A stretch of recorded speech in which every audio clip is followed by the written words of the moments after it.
पतियों को संभालना। अभी क्यों या अभी क्यों नहीं? एक योग्य ग्राहक एक्शन लेता है जब वह देखता है कि अभी एक्शन करने से कुछ फायदा है और देर करने से कुछ नुकसान है। जब आप समझ जाते हैं कि क्लाइंट आपका प्रोडक्ट लेना चाहता है लेकिन अभी खरीदने से झिझक रहा है तो सेल्स पर्सन कह सकता है, मिस्टर क्लाइंट, अगर हम मशीन भेजने के 10 दिन पहले इन्वेस्टमेंट प्राप्त कर लेते हैं तो आप 10% और बचत कर सकते हैं। मिस्टर क्लाइंट, अगर आप अभी ऑर्डर करेंगे तो हम आपको 6 महीने तक एक्स्ट्रा सर्विस प्रदान करेंगे। सावधानी, हमेशा यह ध्यान रखें कि आपको सच बोलना चाहिए और अपनी सच्चाई और ईमानदारी के उसूलों पर टिके रहें। आपका लक्ष्य जोड़ तोड़ करना नहीं बल्कि सेल क्लोज करने पर फोकस रखना है और विश्वसनीयता बनाए रखनी है। हाँ, लेकिन तकनीक, मैंने बहुत से सेल्स ट्रेनर देखे हैं जो हाँ लेकिन अप्रोच से आपत्तियों को संभालने के लिए सिखाते हैं। इसे मैं अपनाने की सलाह नहीं देता हूँ। यह अप्रोच क्या बताता है? यहाँ सेल्समैन कहता है, मैं आपसे सहमत हूँ, लेकिन सवाल यह है कि क्या मैं वास्तव में सहमत हूँ? जिस समय यह मैंने कहा, लेकिन यह समझौता शर्तों पर आधारित हो गया या मिट गया।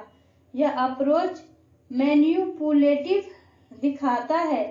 अगर समझौते हैं तो, लेकिन क्या जरूरत है? इस अप्रोच को हम सही रूप में कैसे बदल सकते हैं? मैं आपसे सहमत हूँ और क्या आप कृपया दूसरा, मैं आपसे सहमत हूँ और इसके साथ में क्या आप कृपया, यहाँ पर हमने हाँ और लेकिन शब्द हटा दिए और दूसरे शब्द जोड़ दिए। आर्थिक आपत्तियां, अगर क्लाइंट जवाब देता है बहुत महंगा है, एक अच्छा प्रोफेशनल पूछेगा किसके मुकाबले महंगा है? वह आगे कहेगा, पहले कम कीमत अच्छी लगती है, लेकिन खराब क्वालिटी के साथ दिन ब दिन समस्या पैदा होती है। मिस्टर क्लाइंट, मैं विश्वास से कह सकता हूँ, आप कीमत और लागत के बीच का अंतर जरूर जानते होंगे। हमारे ज्यादातर क्लाइंट कम लागत, सिर दर्द, परेशानी आदि कुछ डॉलर बचाने से ज्यादा कीमती नहीं मानते हैं। दूसरा, हमेशा 3 कारण देने की कोशिश करें। मानसिक रूप से ऑर्डर नंबर्स इवन नंबर्स से अच्छा काम करता है। ऐसा क्यों है? मैं यह नहीं बता सकता, लेकिन ऐसा होता है। 3 से कम समझाने के लिए काम कम होते हैं, लेकिन 3 से ज्यादा बहुत ज्यादा हो जाते हैं। तीसरा, हालांकि हमारा इन्वेस्टमेंट थोड़ा ज्यादा है, मैं विश्वास से कहता हूं कि आप उन 3 खास कारणों को जानना जरूर चाहेंगे कि क्यों लोग हमारे साथ बिजनेस करना चाहते हैं। चौथा, मिस्टर क्लाइंट, जैसा कि आप जानते हैं, मेरे पास किसी भी प्रोडक्ट को बेचने का विकल्प है। मैं अपने प्रतिद्वंदियों की चीज भी कम कीमत पर बेच सकता हूँ। मैं उम्मीद करता हूँ कि आप जानना चाहेंगे कि क्यों इस प्रोडक्ट को बेचने के लिए मैं इतना सहज महसूस करता हूँ।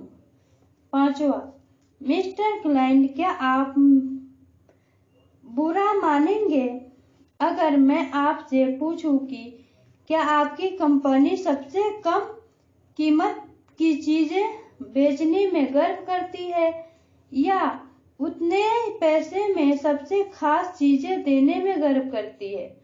हम आपकी तरह हैं। हम उतने पैसे में सबसे खास चीज देने में गर्व करते हैं। आप किसे लेना पसंद करेंगे, लाल या नीला? छठा, जब एक ग्राहक कहता है कि इसकी कीमत बहुत ज्यादा है, हो सकता है वह कह रहा हो मेरे पास पैसे नहीं है या आपकी चीज इस कीमत के काबिल नहीं है। सातवां, मैं अपने पैसे की कीमत नहीं पा रहा हूं या आठवां, वह कह सकता है कि प्रतिद्वंदी की कीमत से यह बहुत ज्यादा है। जब तक हम साफ नहीं करते कि तीन में से एक कौन सा ऑब्जेक्शन सही है, तब तक हम सही तरीके से उसका जवाब नहीं दे सकते। कीमत की आपत्ति का कई तरीके से समाधान किया जा सकता है। उदाहरण के लिए, सेल्स पर्सन पूछ सकता है कितना फर्क है हमारे प्रतिद्वंदी के बीच। मान ले कि क्लाइंट कहता है पूरी $1000 की कीमत पर 10% या $100। इसका जवाब यह कहकर दिया जा सकता है, सर आप कितने लंबे समय तक इस मशीन का इस्तेमाल करेंगे? वह जवाब देता है 6 साल। अब 6 साल, इसका मतलब हुआ 1 साल में $18 का फर्क, यानी कि $1.5 हर महीने, यानी कि 35 सेंट एक हफ्ते में, अर्थात एक दिन में 5 सेंट से कम। अब एक योग्य प्रोफेशनल क्लाइंट से पूछता है, सर क्या आपकी दिमागी शांति हर दिन 5 सेंट के काबिल नहीं है? क्या आप कौन सा लेना चाहेंगे, या लाल या हरा? पैसे का फर्क बहुत कमजोर पड़ जाता है जहां मन की शांति और मानसिक फायदा दिखता है। मैं एक पुरानी कहावत को दोहराता हूँ, मैं ऊंची कीमत की सफाई एक बार पेश करना ज्यादा पसंद करूंगी, बजाय हमेशा के लिए घटिया चीज की माफी मांगने के लिए। एक दूसरा उदाहरण है, मैं अगर क्लाइंट कहता है मैं कुछ सस्ता खरीदने के लिए जा रहा हूँ, उस क्लाइंट के लिए सलाह के रूप में अच्छा सेल्समैन कह सकता है, मिस्टर क्लाइंट, क्या आपका कभी ऐसा तजुर्बा हुआ कि आपने कोई चीज सिर्फ सस्ते के होने की वजह से खरीदी हो और उसके बाद आपने अफसोस किया हो कि मैंने गलती कर दी, मुझे अच्छी क्वालिटी की चीज खरीदनी चाहिए थी। आपकी कंपनी के साथ मेरा बुरा अनुभव है। क्लाइंट की आपत्ति होती है, पिछला अनुभव मेरा बहुत खराब था। अब यह कुछ भी अर्थ दे सकता है, या तो उसका अनुभव प्रोडक्ट के साथ बुरा था, या कंपनी के साथ, या संस्था के किसी कर्मचारी के साथ। हमें असली समस्या का पता लगाना होता है। एक प्रोफेशनल यह कहते हुए अप्रोच करेगा, आपने जिन असुविधाओं का सामना किया है, पहले उसके लिए मैं क्षमा मांगता हूँ। बुरा ना माने तो इससे मेरे साथ बांटे, ताकि मैं उस समस्या का समाधान कर सकूं, और यह आश्वासन देता हूँ कि आगे ऐसा कभी नहीं होगा। अब यह सेल्स पर्सन की जिम्मेदारी होती है कि अगर उसकी शिकायत जायज है तो पूरी तरह से उसका समाधान करे और उस बीमारी को जड़ से मिटाए ताकि दोबारा से न आए। इस तरह की आपत्ति की क्षमा मांगने के बाद दूसरे तरफ भी संभाला जा सकता है। समस्या या आपत्ति को जानने के बाद सेल्स पर्सन ग्राहक से पूछ सकता है, क्या आपकी कंपनी के किसी भी ग्राहक ने कभी भी ऐसी शिकायत की है? आपको क्या लगता है जवाब क्या होगा? संभव है कि ऐसा हर संस्था में होता है। अब क्लाइंट कुछ भी जवाब देता है, आप बस इतना कहें जैसे आपने अपने क्लाइंट की समस्या को दूर किया है, हम भी ठीक उसी तरह दूर कर रहे हैं। दूसरा अप्रोच है, मिस्टर क्लाइंट, पहले तो मैं आपकी असुविधाओं के लिए क्षमा चाहता हूँ। मुझे विश्वास है कि आप मेरी बात से सहमत होंगे कि जब कभी हम कुछ ऐसा खाते हैं जिससे हम बीमार हो जाते हैं, तो हम खाना बंद तो नहीं कर देते हैं। मैं आपको आश्वस्त करता हूं कि आगे ऐसा दोबारा नहीं होगा और आपको पूरी संतुष्टि के साथ हमारी सेवा दी जाएगी। जवाब देने का एक और तरीका है, मिस्टर क्लाइंट, मुझे क्षमा करेंगे। आपकी इजाजत से मैं आपको आश्वस्त करता हूं कि चीजें आपकी संतुष्टि के अनुसार ठीक कर दी जाएगी। यह बहुत जरूरी होता है कि आप सिर्फ बोलकर क्षमा न मांगे, आपको सर्विस में भी ईमानदार होना होगा। अगर यह सही परेशानी है तो इसका समाधान जरूर करना चाहिए। जब क्लाइंट को आपत्ति होती है कि वह सप्लायर की विश्वसनीयता में कमी महसूस करता है, वहां यह जरूरत होती है कि हम उन्हें आश्वस्त करें कि आज हमारी संस्था पूरी तरह से ग्राहकों पर केंद्रित है। प्रामाणिकता साबित करने और विश्वसनीयता स्थापित करने के लिए सेल्स पर्सन नीचे लिखे चीजें कर सकता है। पहला, प्रूफ की चिट्ठी दिखाना। दूसरा, प्रभावी केंद्रों का इस्तेमाल। तीसरा, तथ्य को सामने रखें, जैसे यह दिखाए कि आप इस बिजनेस में कब से हैं, मार्केट शेयर, परिणाम और संस्था दोबारा खरीदने वाले ग्राहक की संस्था। मैं दूसरा प्रोडक्ट को ज्यादा पसंद करता हूँ। मैं समझता हूँ आप क्या महसूस करते हैं। कुछ और लोगों ने यही महसूस किया जब तक कि उन्होंने यह नहीं पाया कि हमारी सेवा उन्हें मानसिक शांति देती है। आप इसे कितना लेना पसंद करेंगे, 3 या 4? मैं चाहता भी हूँ, मुझे जरूरत भी है, लेकिन मुझे पूरी तरह तसल्ली नहीं है। एक प्रोफेशनल पूछेगा, मिस्टर क्लाइंट, मैं आपको तसल्ली दिलाने के लिए क्या कर सकता हूँ? कृपया बताएं, मुझे ऐसा करके बहुत खुशी मिलेगी। मैं सोचना चाहता हूँ। निश्चय नहीं कर पाने वाला ग्राहक, ऐसे ग्राहक फैसले लेने में झिझकते हैं। ऐसे ग्राहक यह कहकर आराम से निकल लेते हैं कि मैं इस पर फिर सोचना चाहता हूँ। एक व्यक्ति ऐसा क्यों कहता है? इसकी 3 वजह है। पहला, उसमें आपको ना कहने की हिम्मत नहीं है।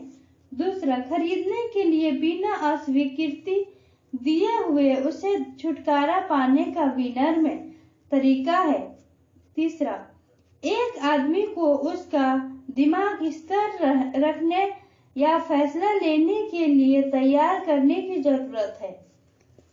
इसलिए एक आदमी जब कहता है मैं इस पर सोचना चाहता हूँ, ज्यादातर सेल्स पर्सन इन आपत्ति को नहीं संभाल पाते हैं, क्योंकि यहाँ कोई खास एक चीज पर आपत्ति नहीं जताई जा रही है। एक अच्छा प्रोफेशनल यह जानता है कि इस हालात को कैसे संभाला जाए। यहाँ दिया गया है कि हम कैसे इसे संभाल सकते हैं। वो कहेगा, जरूर ही आप कोई गलती नहीं करना चाहते हैं, इसलिए आप इस पर सोचना चाहते हैं, है ना? क्लाइंट कहता है, यह सही है। क्लाइंट यह भी महसूस करता है कि आप उससे सहानुभूति रखते हैं। एक अच्छा प्रोफेशनल यह जानता है कि दूसरा सवाल कैसा पूछा जाए। आप किस हिस्से या भाग पर सोचना चाहते हैं? पहला, क्या मेरी विश्वसनीयता पर? क्लाइंट कहता है, नहीं। दूसरा, क्या मेरी कंपनी की विश्वसनीयता पर? वह कहता है, नहीं। तीसरा, क्या मेरे प्रोडक्ट पर? वह फिर कहता है, नहीं। चौथा, क्या इन्वेस्टमेंट के बारे में? वह कहता है, नहीं। हर बार वह नहीं कहता है। इसका मतलब है कि उसे इस बारे में कोई समस्या नहीं है। अगर क्लाइंट कहता है कि मुझे कीमत से परेशानी है, यह बहुत ज्यादा है, तब एक अच्छा प्रोफेशनल उस समस्या को अलग करके संभाल लेता है। वो पूछेगा, अगर पैसे की समस्या नहीं तो आप आगे बढ़ना पसंद करेंगे? क्लाइंट कहता है, जरूर। जिस समय आप छिपी हुई आपत्ति जो पैसा है सामने ले आते हैं, आप इसे कई तरह से संभाल सकते हैं। उदाहरण के लिए, इसमें इंस्टॉलमेंट प्लान का विकल्प देकर। अगर एक इंस्टॉलमेंट योजना काम करे तो आप किस प्रकार के मंथली बजट से सहज हो पाएंगे? एक आदमी हमेशा अनचाही आपत्ति की बजाय एक खास आपत्ति को आसानी से संभाल सकता है।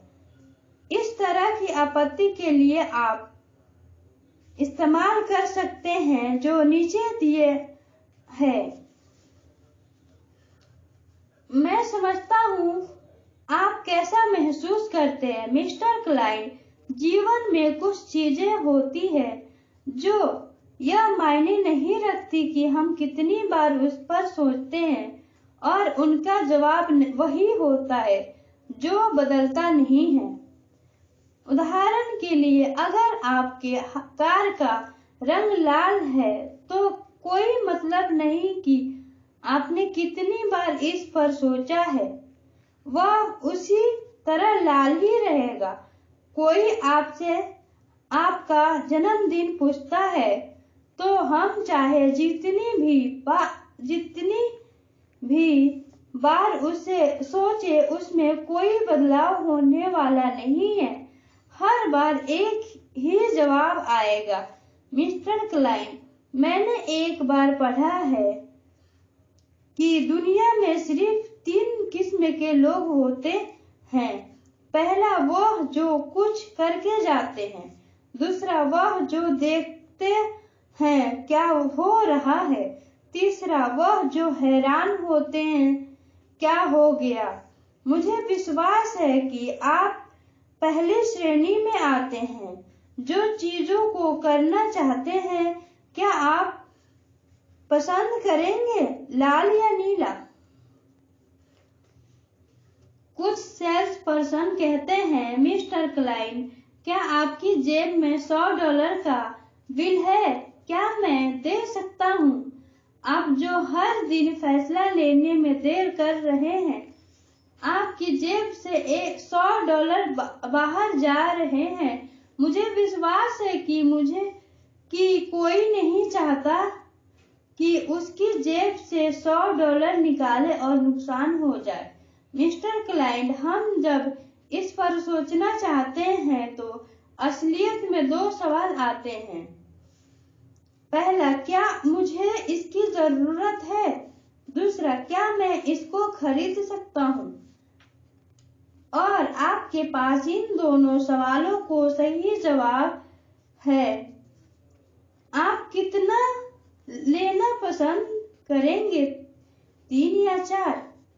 मिस्टर क्लाइंट, बहुत से प्रोडक्ट एक जैसे होते हैं, एक जैसे ही काम करते हैं। असली फर्क होता है प्रोडक्ट के